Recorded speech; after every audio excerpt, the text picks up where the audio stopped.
Assalamualaikum warahmatullahi wabarakatuh. Salam sejahtera untuk kita semua, para pelajar yang hebat. Pada kali ini, Ibu akan menyampaikan materi yang berjudul Makna Bela Negara.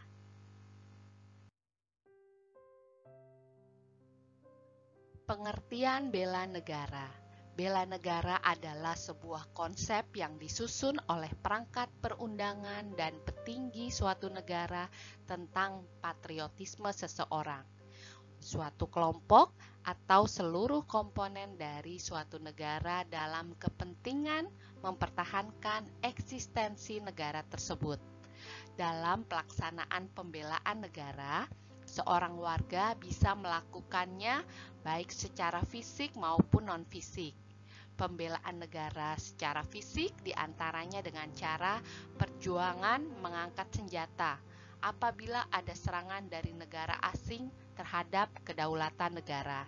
Sementara pembelaan negara secara non-fisik diartikan sebagai semua usaha untuk menjaga bangsa serta kedaulatan negara melalui proses peningkatan nasionalisme. Nasionalisme adalah rangkaian kecintaan dan kesadaran dalam proses berkehidupan dalam negara dan bangsa, serta upaya untuk menumbuhkan rasa cinta pada tanah air. Selain itu, pembelaan bisa dilakukan dengan cara menumbuhkan keaktifan dalam berperan aktif untuk mewujudkan kemajuan bangsa dan negara.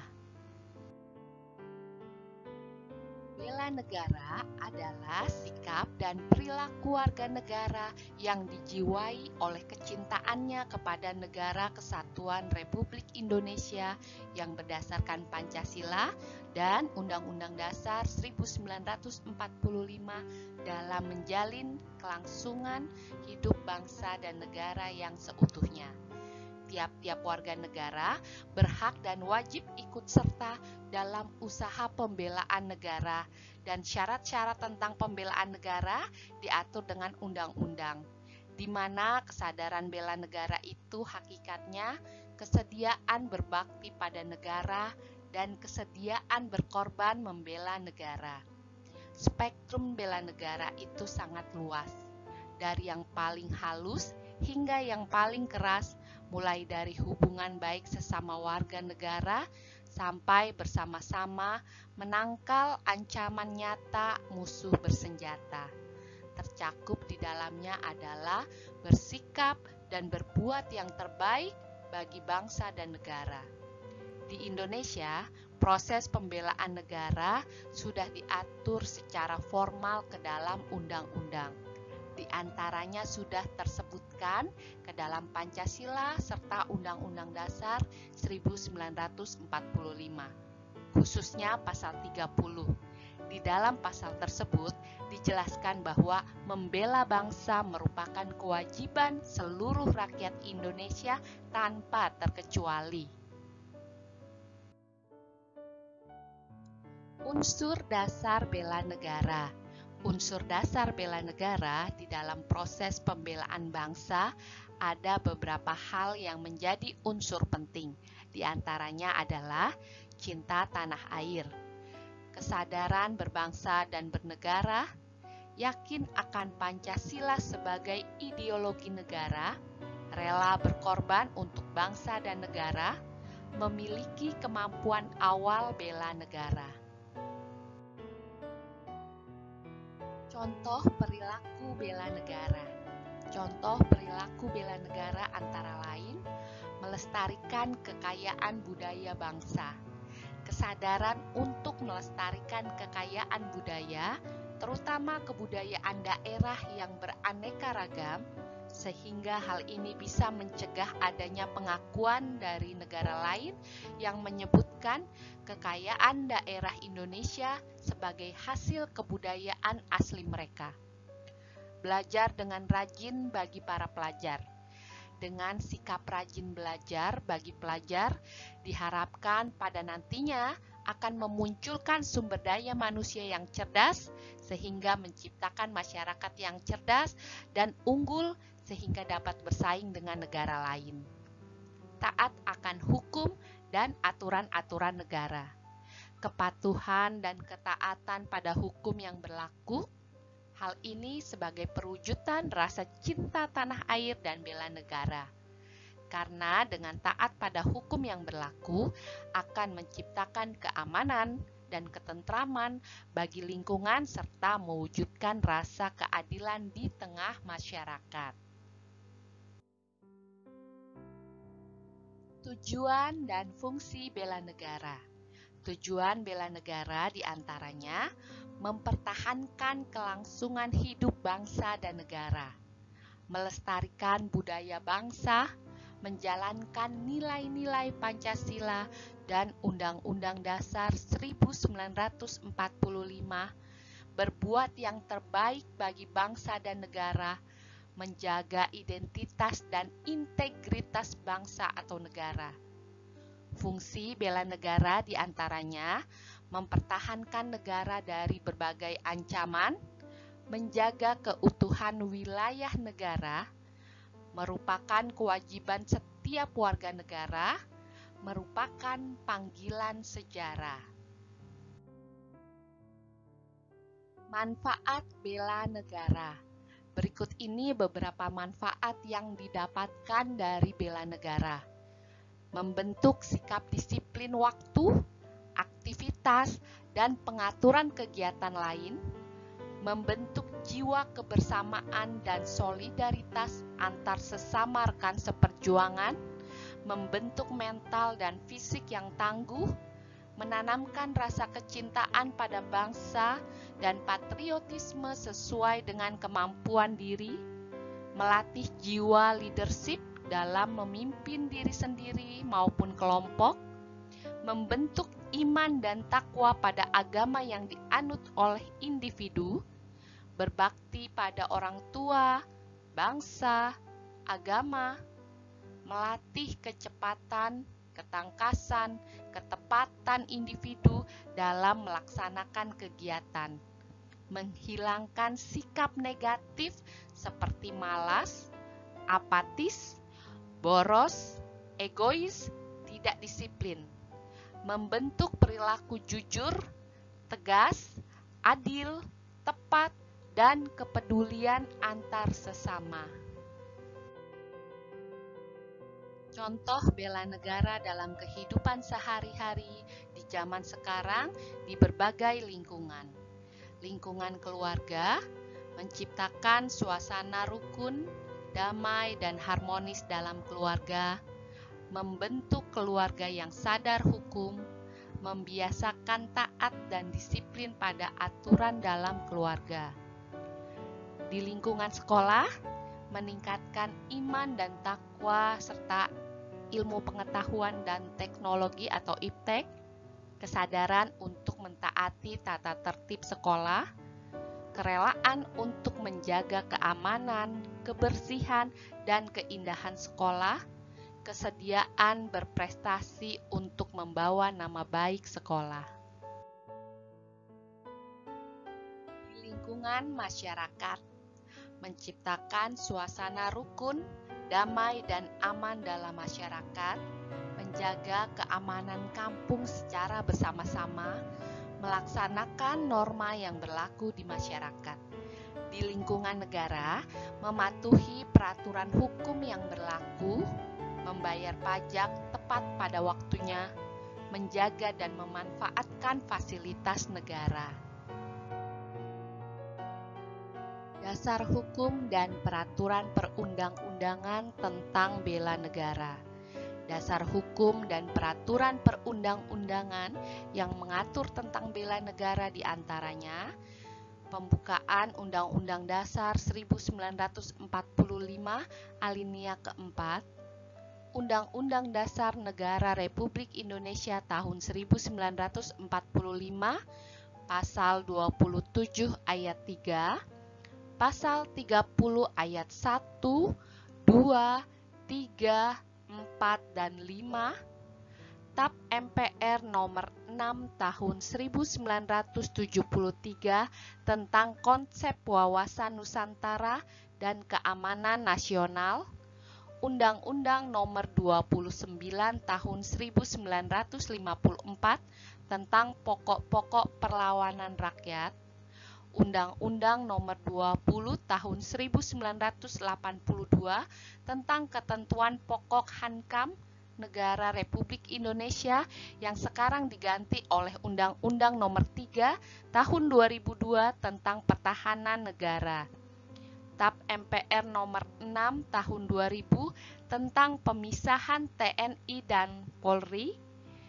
TAP MPR nomor 7 tahun 2000 tentang peranan TNI dan Polri, Undang-Undang nomor 39 tahun 1999 tentang hak asasi manusia, Undang-Undang nomor 56 tahun 1999 tentang rakyat terlatih. Berbagai macam pemberontakan dan perjuangan mempertahankan Negara Kesatuan Republik Indonesia NKRI. Perjuangan mempertahankan Indonesia setelah proklamasi. Beberapa peristiwa perjuangan mempertahankan Indonesia setelah proklamasi antara lain: bulan September 1945, peristiwa pelucutan senjata tentara Jepang di Banyumas, Jawa Tengah dipimpin oleh Jenderal Sudirman. 2 September 1945, peristiwa menguasai markas besar dan melucuti senjata tentara Jepang di Surabaya. 7 Oktober 1945, pertempuran di Kota Baru melawan tentara Jepang hingga tentara Jepang menyerah.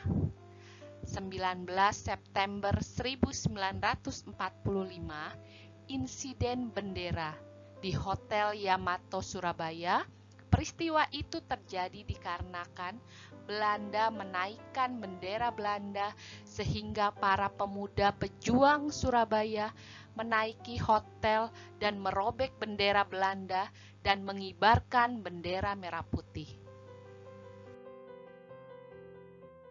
15 sampai 20 Oktober 1945, pertempuran 5 hari di Semarang. Pertempuran ini antara pejuang Indonesia dengan tentara Jepang yang disebabkan karena kesalahpahaman antara pihak Jepang dan Indonesia. 10 November 1945, pertempuran di Surabaya antara tentara sekutu dan pejuang Indonesia yang dipicu kematian Brigjen Malabi yang berlanjut dengan ultimatum kepada pejuang Indonesia untuk menyerah. Tetapi ultimatum tersebut dihiraukan oleh pejuang Indonesia sehingga terjadilah pertempuran besar 10 November di Surabaya yang sekarang diperingati sebagai Hari Pahlawan. 21 November 1945, pertempuran Ambarawa antara pihak Indonesia melawan tentara sekutu yang dipicu pembebasan secara sepihak yang dilakukan Nika Belanda terhadap tahanan Belanda di Magelang dan Ambarawa. 10 Desember 1945, pertempuran Medan Area antara tentara sekutu melawan pejuang Indonesia yang dipicu oleh pendaratan Nika Belanda di Medan. 23 Maret 1946, pertempuran Bandung Lautan Api dipicu memicu tuntutan sekutu agar pejuang Indonesia menyerahkan senjata yang diperoleh dari tentara Jepang. 29 November 1946, pertempuran Puputan Margarana melawan Belanda dipimpin oleh I Gusti Ngurah Rai. 5 Januari 1947, pertempuran Teluk Cirebon, Jawa Barat. 1 Januari 1947, pertempuran 5 hari 5 malam di Palembang, Sumatera Selatan. 19 Desember 1947, pertempuran Karawang, Bekasi. 1 Maret 1949, serangan umum 1 Maret di Yogyakarta, di mana makna serangan umum 1 Maret 1949 ini memiliki tujuan yang strategis, yaitu tujuan ke dalam untuk mendukung perjuangan diplomasi dan menumbuhkan semangat perjuangan rakyat. Tujuan keluar yaitu menunjukkan kepada dunia internasional bahwa TNI mempunyai kekuatan untuk mempertahankan kemerdekaan dan untuk menjatuhkan moral tentara Belanda. Berkat serangan umum 1 Maret 1949 ini, Belanda didesak oleh PBB untuk mengakhiri pendudukan di Indonesia. Perjuangan mempertahankan NKRI melalui jalur diplomasi. Perjuangan melalui jalur diplomasi dilakukan melalui berbagai perundingan dengan Belanda, di mana tujuannya yaitu Belanda mengakui kedaulatan Indonesia sebagai bangsa yang merdeka dan mempunyai kedudukan yang sama dengan negara lain. Beberapa perundingan yang dilakukan oleh Indonesia dengan Belanda setelah masa kemerdekaan antara lain Perjanjian Linggarjati di Jawa Barat pada tanggal 10 sampai dengan 15 November 1946. Perjanjian Renville di kapal perang Amerika USS Renville yang bersandar di Teluk Jakarta pada tanggal 17 Januari 1948. Perjanjian Rumroyen di Jakarta pada tanggal 4 April 1949 sampai 7 Mei 1949. Konferensi Meja Bundar berlangsung di Den Haag, Belanda pada tanggal 23 Agustus 1949 sampai 2 November 1949. Hasil konferensi adalah pengakuan dan penyerahan kedaulatan dari pemerintah Belanda kepada pemerintah Indonesia.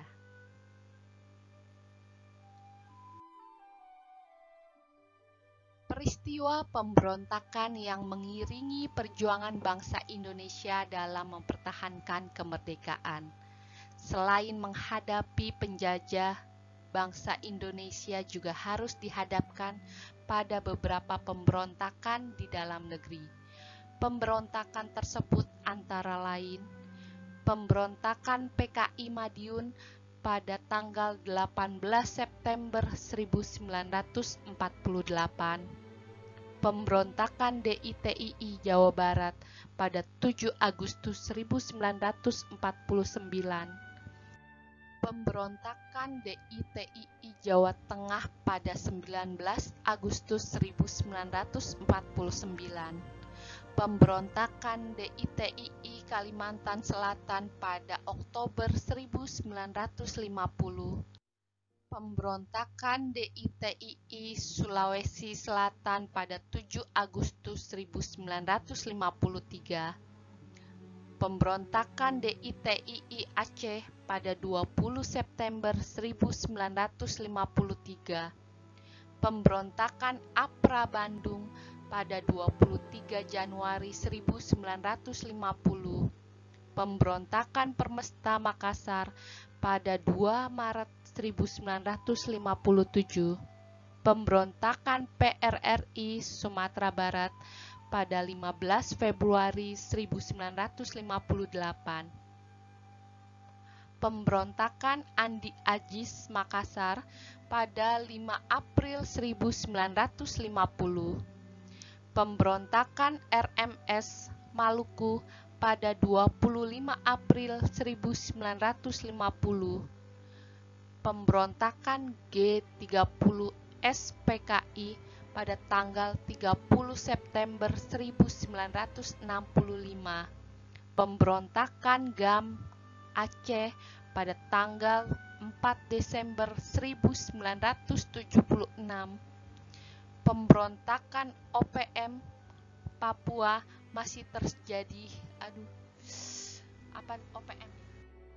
Pemberontakan OPM Papua masih terjadi hingga saat ini di sebagian wilayah Provinsi Papua.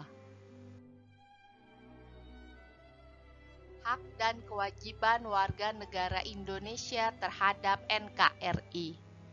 Hak warga negara Indonesia. Hak warga negara Indonesia menurut Undang-Undang Dasar Negara Republik Indonesia tahun 1945 yaitu hak atas pekerjaan dan penghidupan yang layak. Tiap-tiap warga negara berhak atas pekerjaan dan penghidupan yang layak bagi kemanusiaan menurut pasal 27 ayat 2. Hak untuk hidup dan mempertahankan kehidupan. Setiap orang berhak untuk hidup serta berhak mempertahankan hidup dan kehidupannya menurut pasal 28A. Hak untuk membentuk keluarga dan melanjutkan keturunan melalui perkawinan yang sah menurut pasal 28B ayat 1. Hak atas kelangsungan hidup. Setiap anak berhak atas kelangsungan hidup, tumbuh dan berkembang menurut pasal 28B ayat 2. Hak untuk mengembangkan diri dan melalui pemenuhan kebutuhan dasarnya dan berhak mendapat pendidikan, ilmu pengetahuan dan teknologi, seni dan budaya demi meningkatkan kualitas hidupnya, demi kesejahteraan hidup manusia menurut pasal 28C ayat 1. Hak untuk memajukan dirinya dalam memperjuangkan haknya secara kolektif untuk membangun masyarakat, bangsa dan negaranya menurut pasal 28C ayat 2. Hak atas pengakuan, jaminan, perlindungan, dan kepastian hukum yang adil, serta perlakuan yang sama di depan hukum menurut pasal 28D ayat 1. Hak untuk mempunyai hak milik pribadi, hak untuk hidup, hak untuk tidak disiksa, hak kemerdekaan pikiran dan hati nurani, hak beragama, hak untuk tidak diperbudak, hak untuk diakui sebagai pribadi di hadapan hukum, dan hak untuk tidak dituntut atas dasar hukum yang berlaku surut adalah hak asasi manusia yang tidak dapat dikurangi dalam keadaan apapun menurut pasal 28I ayat 1. Kewajiban warga negara Indonesia.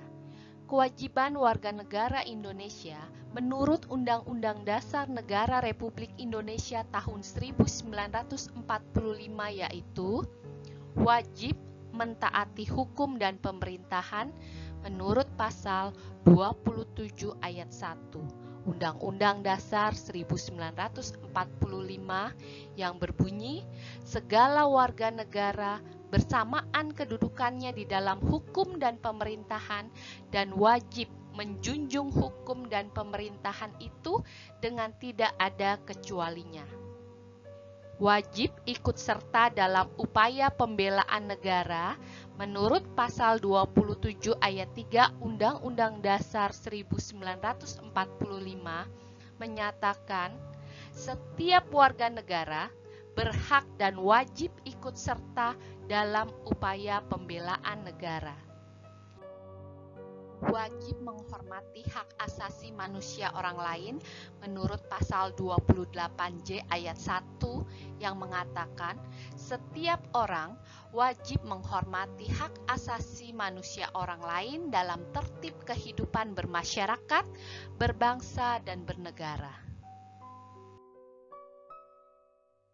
Wajib tunduk kepada pembatasan yang ditetapkan dengan undang-undang menurut pasal 28J ayat 2 yang mengatakan dalam menjalankan hak dan kebebasannya, setiap orang wajib tunduk kepada pembatasan yang ditetapkan dengan undang-undang dengan maksud untuk menjamin pengakuan serta penghormatan atas hak kebebasan orang lain dan untuk memenuhi tuntutan yang adil sesuai dengan pertimbangan moral, nilai-nilai agama, keamanan, dan ketertiban umum dalam suatu masyarakat demokratis. Wajib ikut serta dalam usaha pertahanan dan keamanan negara menurut pasal 30 ayat 1 Undang-Undang Dasar 1945 yang mengatakan tiap-tiap warga negara berhak dan wajib ikut serta dalam usaha pertahanan dan keamanan negara. Demikian pembahasan materi kali ini. Sampai jumpa lagi anak-anak hebat yang soleh dan soleha. Wassalamualaikum warahmatullahi wabarakatuh.